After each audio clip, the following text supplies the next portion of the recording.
10-12 लसूणच्या पाकळ्या, 1 इंच आलं, 4 मिरच्या आणि थोडासा पुदिना याची फाईन पेस्ट करणे। ही आपली वादीची पेस्ट तयार केलेली आहे। हे अर्धा किलो चिकन घेतलेलं आहे।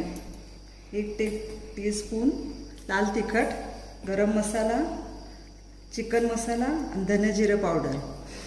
हे 1 टेबलस्पून दही घेतलेलं आहे, अर्धा लिंबाचा रस, चवीनुसार मीठ। हे सगळं आपण चिकन मध्ये घालून चिकन मॅरिनेट करणार आहोत।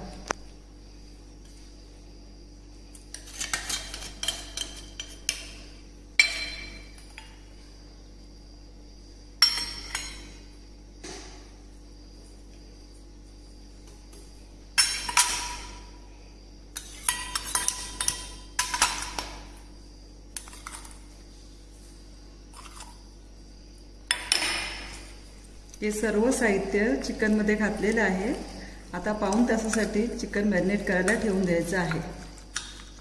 हे बघा, आपलं चिकन मॅरिनेट करून 1 तास झालेला आहे। आता मी ह्याला थोडं तेल टाकून घेतलेलं आहे, तर मी ह्याला डीप फ्राय करून घेणार आहे।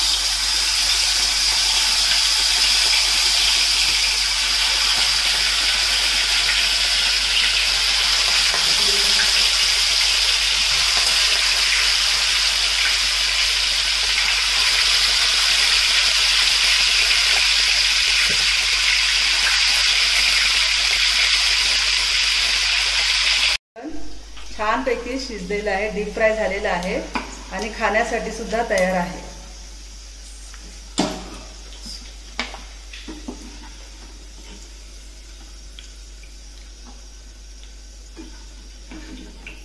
आता आपलं चिकन फ्राय खाण्यासाठी तयार आहे।